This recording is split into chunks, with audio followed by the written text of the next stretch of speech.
UP में योगी सरकार ने कोरोना की तीसरी लहर से निपटने के लिए अभी से तैयारी शुरू कर दी है। तीसरी लहर में खासतौर पर बच्चों को ज्यादा खतरा बताया गया है, जिसको देखते हुए बच्चों के इलाज के लिए जिला स्तर पर अस्पतालों में विशेष तैयारी की गई है। जिला अस्पतालों में बच्चों के लिए अलग से बेड बनाने की तैयारी शुरू हो गई है। इसके अलावा बच्चों के लिए अलग आईसीयू भी बनाए जा रहे हैं। इसके अलावा यूपी सरकार ने निगरानी के लिए डॉक्टरों की एक कमेटी भी बनाई है। स्वास्थ्य मंत्री जयप्रताप सिंह हमारे साथ मौजूद हैं। सर, तीसरी वेव को रोकने के लिए सरकार किस तरह से तैयार है?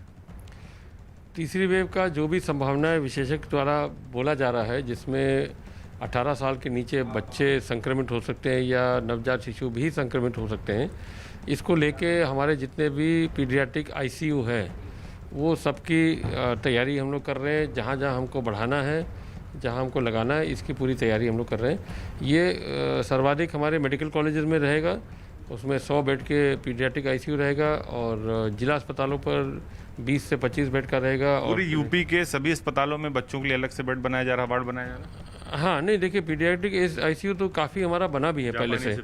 हाँ, वो जापानी एन्सेफेलाइटिस को लेके 38 जनपद में तो हमारा काफ़ी व्यवस्था पहले से ही है। हमारे सामुदायिक स्वास्थ्य केंद्र तक भी हमारे पास का पीकू का और एसएनसीयू का सब बच्चों का भी है। उसमें और जो विशेषज्ञ राय से जो भी बढ़ाना है, 12 साल के नीचे के बच्चे या 18 साल के नीचे के बच्चे को किस तरह से इफेक्ट कर सकता है, उसकी तैयारी, उससे संबंधित पीडियाट्रिक डॉक्टर, उसकी दवाई, ये सब तैयारी हम लोग करें।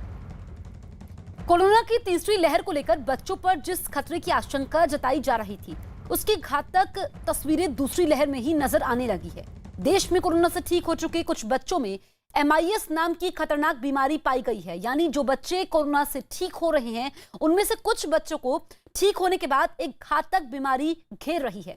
साथ ही गुजरात के अहमदाबाद में 13 साल के बच्चे में ब्लैक फंगस मिला है। यह बच्चा भी कोरोना से ठीक हो चुका था।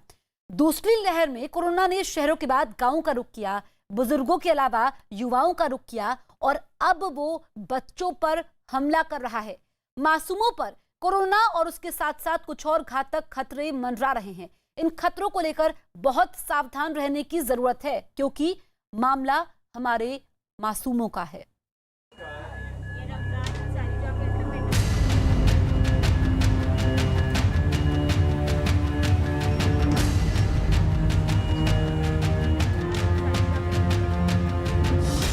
कोरोना कहर के बीच 3 चुनौतियां। कोरोना वायरस को लेकर देश एक दो नहीं बल्कि 3 बड़ी चुनौतियों का सामना कर रहा है। तीसरी लहर से पहले जो तस्वीरें नजर आ रही हैं, वो काफी हैरान करने वाली है। कोरोना की तीसरी लहर को लेकर सबसे ज्यादा चिंता बच्चों की है। इसके लिए महाराष्ट्र, राजस्थान, यूपी समेत कई राज्यों ने तैयारियां शुरू कर दी हैं। दूसरी चुनौती यह है कि बच्चों में कोरोना से ठीक होने के बाद MIS यानी मल्टी सिस्टम इन्फ्लेमेटरी सिंड्रोम का खतरा देखा जा रहा है। इसके बारे में आपको आगे बताएंगे। साथ ही कोरोना को लेकर तीसरी बड़ी चुनौती है ब्लैक फंगस को कंट्रोल करना, क्योंकि देश भर में इसके मरीज तेजी से बढ़ रहे हैं। अब सबसे पहले आपको बताते हैं कोरोना वायरस को लेकर बच्चों में सबसे नई और घातक बीमारी के लक्षण। कोरोना से ठीक हो रहे लोगों में ब्लैक फंगस का खतरा तेजी से बढ़ रहा है। इस बीच राजस्थान के अंदर कोरोना से ठीक हो चुके बच्चों में मल्टी सिस्टम इन्फ्लेमेटरी सिंड्रोम देखा गया। इस बीमारी के कई लक्षण हैं। राजस्थान में करीब 100 बच्चों में इस बीमारी के लक्षण देखे गए। यानी कि कोरोना की तीसरी लहर से पहले बच्चों पर बड़ा खतरा मंडरा रहा है। MIS यानी मल्टी इन्फ्लेमेटरी सिंड्रोम, इसमें कई तरह के लक्षण देखे जाते हैं। बच्चों को 3 दिन तक तेज बुखार रहता है, शरीर पर लाल चकत्ते पड़ जाते हैं, आंखें लाल हो जाती हैं, लगातार पेट दर्द और उल्टी होती है, ब्लड प्रेशर कम होने लगता है, सांस तेज चलने लगती है, दिल की धड़कन तेज हो जाती है, पेशाब का रंग लाल हो जाता है। मल्टी सिस्टम इन्फ्लेमेटरी सिंड्रोम है, वो साधारण कोविड से भी ज़्यादा खतरनाक है बच्चों के लिए। और उसका मुख्य कारण ये है कि ये शरीर के अंदर इन्फ्लेमेशन अनचेक्ड करता है, और ये इन्फ्लेमेशन जब अनचेक्ड रहता है तो ये बच्चे के दिल के ऊपर असर करता है, शॉक में चला जाता है, खून का सर्कुलेशन बंद कर देता है। साथ ही कोएगुलोपैथी यानी कि खून में थक्के बनना, और वो थक्के शरीर के दूसरे ऑर्गन्स को डैमेज करने लगते हैं। कोरोना से पीड़ित बच्चों के इलाज में जुटे डॉक्टर्स का कहना है कि कोविड से ठीक होने के कुछ समय बाद कुछ बच्चों में मल्टी सिस्टम इन्फ्लेमेटरी सिंड्रोम पाया गया है। राजस्थान में इस बीमारी से करीब 100 बच्चे पीड़ित हैं। सबसे ज्यादा 25 बच्चे जयपुर में हैं। जोधपुर में 13 बच्चे इस बीमारी से पीड़ित पाए गए हैं। राजस्थान के कुछ और शहरों में भी ऐसे केस पाए गए हैं। डॉक्टर्स के मुताबिक ये बीमारी कोरोना से ठीक हुए बच्चों में 1 से 1.5 महीने में देखने को मिल रही है।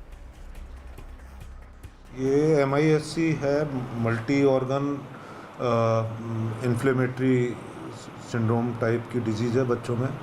इसके अंदर बॉडी के बहुत सारे अंग एक साथ इन्वॉल्व हो सकते हैं और सिम्टम्स इनके कोविड लाइक होते हैं और इनमें कोई ना कोई कॉन्टैक्ट की हिस्ट्री होती है। तो बेसिकली इनका ट्रीटमेंट कोविड की तरह ही किया जाता है। साथ में डिजीज़ किस तरह की है उसके हिसाब से इसका ट्रीटमेंट किया जाता है। जयपुर में बच्चों के हॉस्पिटल JK लोन में इस बीमारी से पीड़ित 4 बच्चे भर्ती हैं, जिनमें से एक ICU में है। डॉक्टर्स का दावा है कि इस बीमारी के लक्षण ब्रिटेन में मिली कावासाकी बीमारी से मिलते जुलते हैं, लेकिन अभी साफ तौर पर कुछ भी नहीं कहा जा सकता।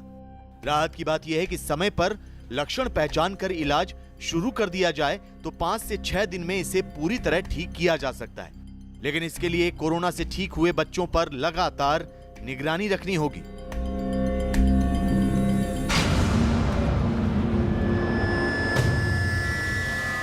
कोरोना महामारी के साथ साथ ब्लैक फंगस की मुसीबत अब बच्चों में दिखने लगी है।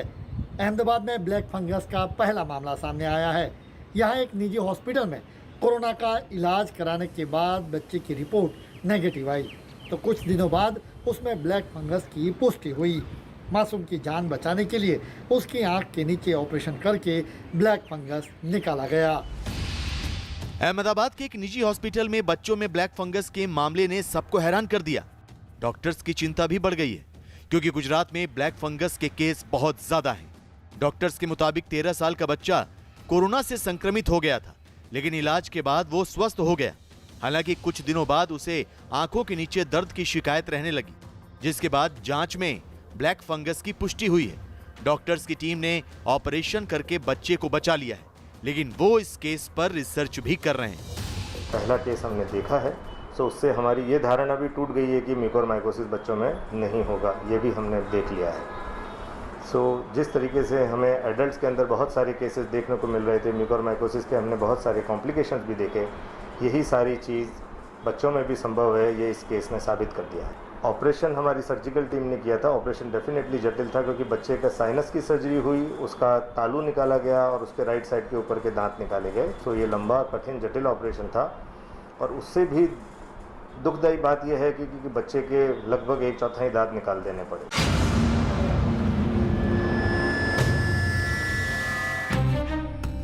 महाराष्ट्र में कोरोना की तीसरी लहर के मद्देनजर बच्चों पर आधारित मेडिकल रणनीति बनाई गई है। राज्य भर में चाइल्ड स्पेशलिस्ट लोगों की एक अलग टास्क फोर्स बनी है।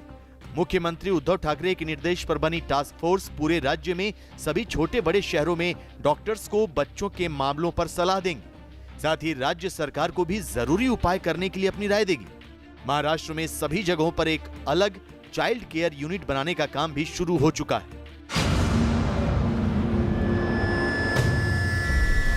मुंबई में कोरोना से बच्चों को बचाने के लिए 1 साल से 15 साल तक बच्चों के लिए किड्स स्पेशल वार्ड तैयार किए जा रहे हैं। मुंबई के जोगेश्वरी में चल रहे कोविड सेंटर में एक फ्लोर सिर्फ बच्चों के लिए डिजाइन किया गया है। वेव 3 के खतरे के बीच मुंबई में इससे निपटने के लिए पूरी तरीके से तैयारी कर ली है। वहीं विशेषज्ञों का कहना है कि वेव 3 में सबसे ज्यादा प्रभावित बच्चे होंगे। उसको मद्देनजर रखते हुए मुंबई के जोगेश्वरी इलाके में हम मौजूद हैं, SRA बिल्डिंग में, जहां इस वेव से निपटने के लिए बच्चों के लिए स्पेशल कोविड वार्ड बनाए गए हैं। ये इस पूरे फ्लोर पे आप देख सकते हैं तकरीबन 40 कमरे हैं और 80 बेड्स की पूरी फैसिलिटी जो है तैयार की गई है। ये डेडिकेटेड सिर्फ बच्चों के लिए रखी जाएगी। वहीं बच्चों को पूरी तरीके से ध्यान रखने के लिए यहाँ के जो डॉक्टर्स हैं वो राउंड द क्लॉक काम करेंगे और पूरी तरीके से बच्चों से बातचीत करने के लिए या बच्चों का इलाज करने के लिए उनको ट्रेन किया जाएगा। वहीं मुंबई के जोगेश्वरी में बने किड्स कोविड स्पेशल सेंटर में 40 कमरे होंगे। हर कमरे में 2 बेड्स की व्यवस्था है। जो बच्चे बहुत छोटे हैं और माता पिता के बगैर नहीं रह सकते, उनके लिए कमरे का दूसरा बेड एक पेरेंट को दिया जा सकता है।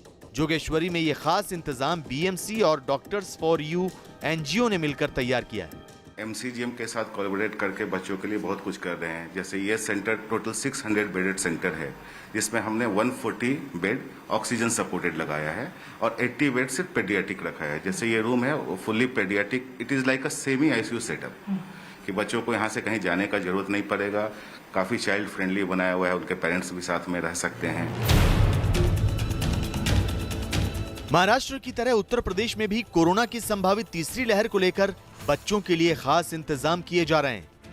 गौतम बुद्ध नगर में 100 बेड के 2 अस्पताल बनेंगे। यमुना प्राधिकरण 2 अस्थायी हॉस्पिटल बनवाएगा। दोनों अस्पतालों में बच्चों और महिलाओं का इलाज होगा। 10 महीने में हॉस्पिटल बनाकर तैयार करने का लक्ष्य है। गौतम बुद्ध नगर के सेक्टर 18 और 20 में जगह निर्धारित हुई है।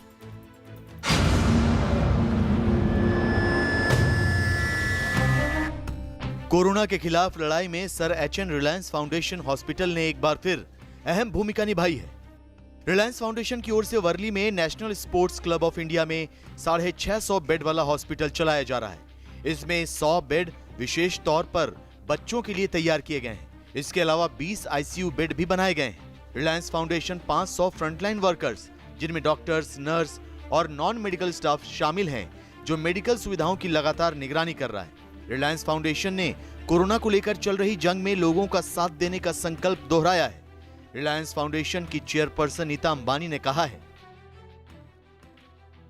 कोरोना की वजह से दुख की इस घड़ी में हमारी संवेदनाएं पीड़ित परिवारों के साथ हैं। वो लोग जिन्होंने अपनों को खोया है, उनकी तकलीफें बहुत ज्यादा हैं। हम कोविड-19 के खिलाफ इस लड़ाई में वो सब कुछ करेंगे जिससे देश मजबूती के साथ इस हालात का मुकाबला कर सके। मौजूदा वक्त में कोविड-19 का सबसे ज्यादा असर युवाओं और बच्चों पर पड़ रहा है। Reliance foundation national sports club of India के अस्पताल में बेड, संसाधन और ऑक्सीजन सप्लाई बढ़ाएगा। मैं सभी फ्रंटलाइन वर्कर्स को सलाम करती हूं, जो दिन रात बिना रुके, बिना थके और समर्पित भाव से मरीजों की सेवा कर रहे हैं। हम सब एकजुट होकर इस मुश्किल पर विजय पा लेंगे। कोरोना की दूसरी लहर के लिए देश पूरी तरह तैयार नहीं था, लेकिन तीसरी संभावित लहर में बच्चों को हर खतरे से बचाने के लिए राज्य सरकारें इंतजाम कर रही हैं। हर लहर में हमें पहले से ज्यादा सावधान रहना होगा।